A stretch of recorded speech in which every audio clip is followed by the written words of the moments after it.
Hello, bienvenue dans cette nouvelle vidéo qui va vous parler du Dyson Airwrap. Si vous voulez directement voir le Dyson en utilisation, rendez-vous à 17,5 secondes. 17 minutes 5. Ça fait très longtemps que je voulais vous faire cette vidéo qui va parler du Dyson Airwrap, le fameux appareil qui permet de faire des boucles à vos cheveux, de les lisser, de faire un brushing un petit peu hollywoodien. Sa fameuse technologie, c'est finalement que cet appareil va aspirer la mèche, puisqu'apparemment c'est un des forts de Dyson. Donc il va aspirer la mèche pour au final vous aider à créer des boucles et tout cela sans vous brûler le cheveu. C'est plutôt cool franchement. Là où le fer à boucler va émettre une chaleur très forte, même si on va retrouver aujourd'hui des fers à boucler ou des fers à lisser de qualité, parce qu'ils vont avoir un revêtement qui va être plutôt qualitatif, par exemple de la tourmaline, qui va finalement avoir une bonne inertie de chaleur, et puis un bon contrôle de la chaleur, on a quand même malheureusement souvent les cheveux abîmés, desséchés à la longue et même parfois plus vite que ça. Là où justement le Dyson gagne un énorme point. Donc l'appareil, son but c'est de vous sécher les cheveux en un temps record, d'être assez léger, et j'avoue qu'il est franchement léger même, d'être robuste, d'être qualitatif, il vaut mieux vu son prix, et puis oui au final il est transportable. On a la chance d'avoir 3 niveaux, 3 vitesses. Donc une faible, une moyenne, une forte. En sachant que le fameux effet d'aspiration de l'appareil va évoluer en fonction de la vitesse à laquelle vous positionnez l'appareil. Moi, je n'utilise que la plus grande vitesse, sinon l'appareil gadouille pour aspirer le cheveu. Ensuite, vous avez un bouton air froid, un bouton chaud, entre guillemets, classique, et le bouton air chaud encore plus chaud, mais c'est-à-dire en réalité brûlant, que je n'utilise et n'utiliserai jamais. Au final, on a également le fameux bouton d'actionnement de l'appareil, qui est très franchement chouette. Alors on va comparer avec un bas de gamme.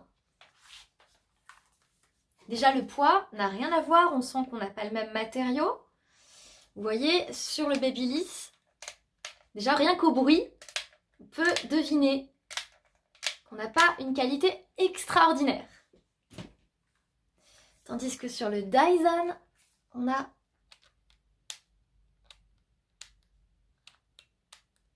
quelque chose quand même qui n'a rien à voir. Donc là, c'est pour actionner tout simplement l'appareil. Et l'avantage, c'est que si vous avez votre main comme ça, votre bras comme ça, et que vous vous dites « Attends, j'ai envie de mettre un petit peu de froid dans mon cheveu, histoire de venir fixer ma mèche », vous avez un bouton. Et c'est d'ailleurs le même qui vous sert à allumer l'appareil, c'est-à-dire celui-ci. Vous voyez là ? Vous avez effectivement un petit point bleu qui vous stipule que si vous restez le doigt enfoncé ainsi, ça va faire de l'air froid. Donc vous pouvez finalement jongler de manière très facile et rapide et pratique avec l'air froid et l'air chaud. Parce qu'effectivement, pour venir fixer votre mèche, c'est quand même super important de laisser un petit peu d'air froid à la fin. Moi, ce que je fais, c'est que je joue toujours avec ce bouton. Un coup, voilà, donc j'allume l'appareil, je laisse l'appareil aspirer la mèche, je me retrouve comme ça, et à partir de là, hop, j'ai mon pouce qui tombe directement sur le bouton, et je laisse en air froid, histoire de venir fixer ma mèche. Je ne reste pas pendant 20 secondes comme ça avec l'air brûlant, parce qu'en plus, au bout d'un moment, l'appareil est brûlant, même si on est dans la première position de chaud, donc ça n'est pas recommandé. Ensuite, concernant les différents embouts, on a effectivement plusieurs embouts. On a celui-ci qui a en effet un sens spécifique, ainsi que la même chose, mais dans l'autre sens. On a également la brosse brushing, qui est franchement très pratique. Et à vrai dire, c'est la plus pratique de toutes, à part les embouts que je viens de vous montrer. Et encore, je n'en utilise qu'un parce que Je n'arrive pas à faire l'autre sens. On a les deux mêmes, mais en diamètre plus petit. On a des brosses qui se ressemblent beaucoup également. Ces embouts-là. Celui-ci, je vous le dis honnêtement, ne me servira jamais. Pourquoi? Parce qu'il est beaucoup plus rigide, beaucoup plus agressif par rapport à cet embout-là. On peut le voir d'ailleurs, on peut le deviner. Les picots sont beaucoup plus agréables à l'utilisation. Donc au final, je ne me sers que de celui-ci et celui-ci. Mais alors vous allez me dire, est-ce que vous êtes obligé de tout acheter? Aha! That's the question. Et bien la vérité, c'est que c'est un sacré dilemme. Parce que dans le pack qui coûte 499 € si je ne dis pas de bêtises, vous avez tous les embouts. Vous allez me dire, c'est génial. Oui, mais quand vous vous en servez que de seulement 2, c'est un petit peu triste et dommage. Mais d'un autre côté, celui qui coûte 449 €, la seule différence, c'est que il n'y a pas la brosse à brushing. Déjà, il manque celle-ci, ça j'en suis sûre. Il y a d'autres embouts, évidemment les embouts principaux, mais il va manquer la brosse à brushing qui est la plus importante.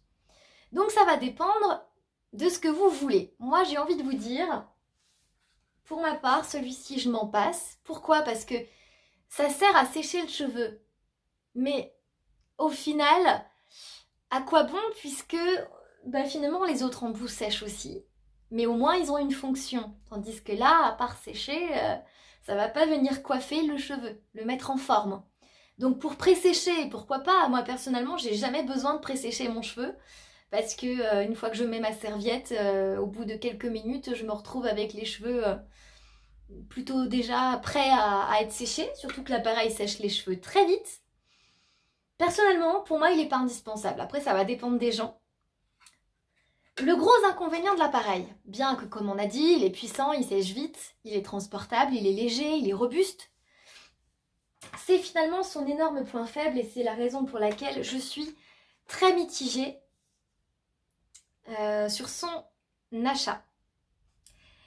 Le gros souci majeur dont beaucoup de personnes se plaignent également, c'est que finalement, il va agripper votre cheveu ici pour la simple et bonne raison que l'embout n'est pas assez long pour venir enrouler une mèche d'une longueur importante comme mes cheveux.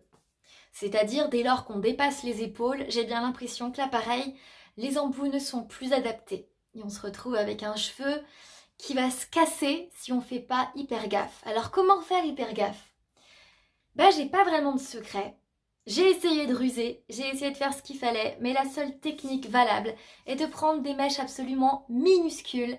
Et quand je vous dis minuscules, c'est véritablement ça. Si on prend des mèches légèrement plus grosses, mais même quelques cheveux de plus, ça c'est énorme pour lui. Alors qu'en soi, la mèche n'est pas... je trouve pas ça énorme pour ma part. Donc voilà, au final, l'appareil n'agrippe pas tout. Et vous vous retrouvez avec des cheveux qui s'aspirent, l'autre partie qui ne s'aspire pas. C'est pas du tout agréable à l'utilisation du coup, donc on est obligé de s'adapter, de prendre des mèches toutes petites et de passer 40 minutes pour les personnes qui ont des cheveux longs comme moi, pour avoir un brushing plutôt satisfaisant. Pourquoi le plus tôt? Parce que le fait étant que l'appareil, effectivement, les mèches vont sur le coup avoir donné une magnifique impression de boucle bien dessinée, c'est vrai, ça n'est pas un mensonge. Au bout de 3 jours, je me retrouve avec mes petites anglaises, on va dire ça comme ça, mais je n'ai pas des boucles, même sur le moment, ça n'est pas que 3 jours après, au bout de même pas quelques minutes, la mèche retombe et on se retrouve avec ça. Voilà. On ne se retrouve pas avec une boucle, on se retrouve avec une espèce d'ondulation anglaise. Moi, ça me dérange à moitié parce que bon, ça me permet quand même de les mettre en forme et de... Voilà, je me lève le matin, concrètement, je tourne et je me retrouve avec ça. Pourquoi pas? Ça rend un résultat plutôt satisfaisant. Mais au final, voilà, vous vous retrouverez avec ça si vous n'avez pas un dégradé de cheveux. Alors pourquoi? Parce que pour la simple et bonne raison, logique, qui est qu'on a du poids, et comme le cheveu est long, on a beau avoir une boucle très jolie sur le cou, elle ne tiendra pas.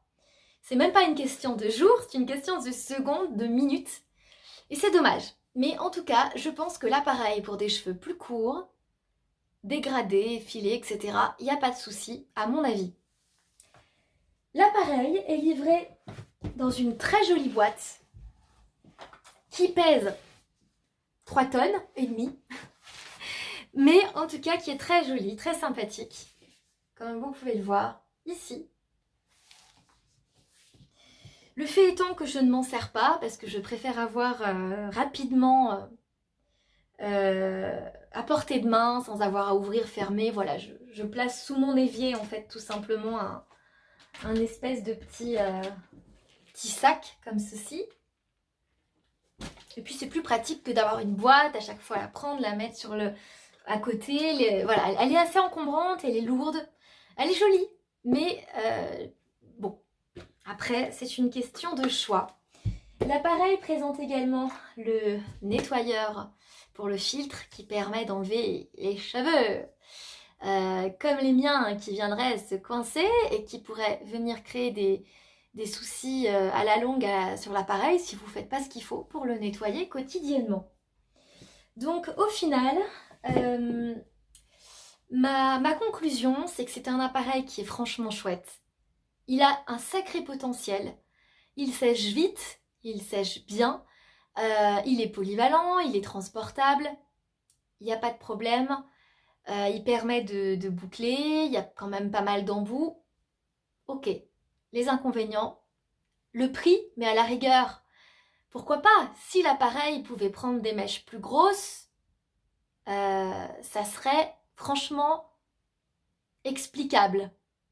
Sauf que là, quand on sait qu'on passe 40 minutes pour faire un brushing, on se dit, je préfère me lisser les cheveux avec mon sèche-cheveux classique et ma brosse, même si c'est plus lourd. Quoique celui-ci est une version très petite, très connue, professionnelle. Ceci dit, moi je suis très mitigée parce que ça prend 10 plombs pour se sécher les cheveux au final. Alors si vous êtes patiente, si vous vous attendez pas à des boucles absolument sublimes, si vous avez les cheveux longs, je précise, si vous voulez un appareil qui soit ma foi original, pratique à transporter, léger, pourquoi pas? C'est plutôt un bon choix. Si vous avez le budget, c'est plutôt un bon choix aussi. N'utilisez pas tous les embouts parce que je vois pas l'intérêt. Prenez uniquement celui-ci et le plus gros. Sauf si vous avez des cheveux plus courts que les miens, auquel cas l'embout plus petit, de diamètre plus petit est très sympathique. Il n'y a pas de problème. En sachant qu'il vous fera des très jolies boucles par rapport à l'autre, forcément, puisque ça fera des boucles plus serrées. Donc quand elles vont se détendre, elles seront moins détendues que ce que vous voyez ici. Logique. Mais voilà, pour des cheveux plus courts, c'est très sympathique. Attention aux cheveux qui s'enroulent dans la partie dont je vous ai parlé tout à l'heure. D'ailleurs, exactement comme pour cet appareil, on a le même problème. Voilà, toujours dans cette partie. Donc vous êtes obligé de ruser, de prendre des toutes petites mèches et de faire preuve de patience. On a quand même une bonne nouvelle, c'est qu'on peut payer apparemment l'appareil en 4 fois, toujours. Moi c'est ce que j'ai fait quand je l'ai acheté d'ailleurs. J'ai trouvé ça plutôt chouette parce que c'est un budget et honnêtement, ça rend la chose un petit peu moins rude si vraiment vous tenez à avoir un appareil presque professionnel finalement. Voilà, après c'est à vous de faire un choix, ça dépendra de votre cheveu, de votre masse, de vos envies de vous faire la main avec cet appareil, parce que mine de rien, ça prend du temps. Je le conseille, et d'un autre côté, ça va dépendre des personnes, tout simplement. Voilà, si vous avez des questions, n'hésitez pas à m'envoyer un message, vraiment. Je répondrai à toutes vos questions dès que je pourrai. Je vous souhaite une excellente journée. J'espère que vous avez apprécié ma vidéo et puis je vous dis à très bientôt. Merci. Alors c'est parti.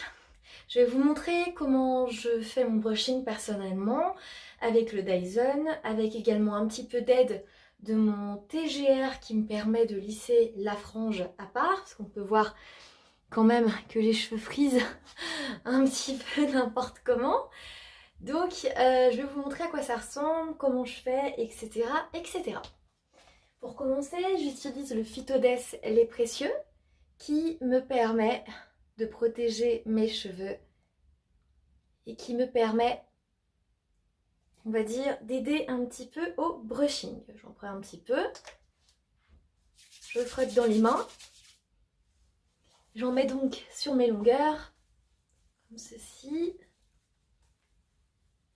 Bon, par contre, j'en mets pas au-delà de cette zone-là, parce qu'après, si on en met sur les racines, ça va vraiment pas être agréable. Après, je démêle avec mes doigts grossièrement, histoire d'enlever les éventuels nœuds, parce que quand ça arrive après avec le Dyson, c'est pas terrible. Je sépare les cheveux au maximum. Je prends, on va dire, une partie. On va dire la partie comme ceci, que je vais isoler. La partie de ce côté-là. Je n'oublie pas derrière.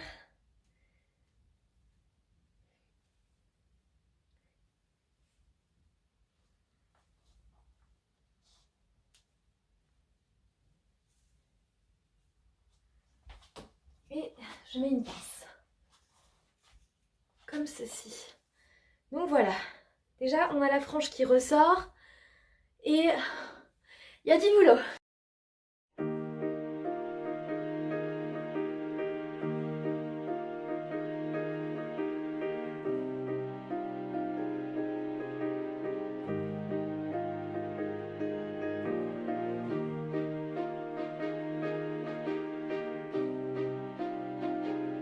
J'enroule la mèche. Je fais super attention à ce qu'elle ne s'enroule pas dans la partie où ça peut casser mon cheveu. Je bouge donc le Dyson de manière à faire comme un effet de brushing pour ne pas rester trop statique. Vous verrez qu'il y a un côté où vous arriverez beaucoup mieux que l'autre. Donc j'enroule la mèche, je fais les petits mouvements en maintenant la mèche quand même dans son centre. Et là, on reproduit finalement un mouvement de brushing. Je reste quelques secondes. Je joue avec l'air froid également. J'en profite à côté pour, on va dire, travailler la mèche que j'ai déjà bouclée avant. Et je prépare les prochaines, histoire de ne pas rester sans rien faire pendant que mon cheveu est en train de se boucler.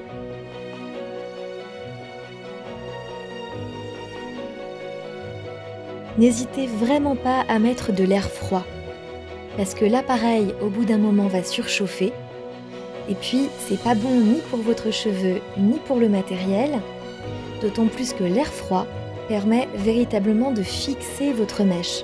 Ça va fixer la forme finalement. Donc jouez avec l'air chaud, l'air froid, vous avez un bouton qui est très pratique pour ça, donc n'hésitez pas à le faire en permanence. N'oubliez pas aussi d'éteindre l'appareil à chaque fois que vous retirez votre mèche, au risque d'avoir des mauvaises surprises et que votre cheveu s'en mêle dans tous les sens, puisque l'appareil va quant à lui continuer d'aspirer votre mèche.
Un grand merci d'avoir regardé cette vidéo. N'hésitez pas à vous abonner. Si vous souhaitez avoir davantage de thèmes, de sujets, n'hésitez pas à m'en proposer en message privé ou en commentaire. À très vite!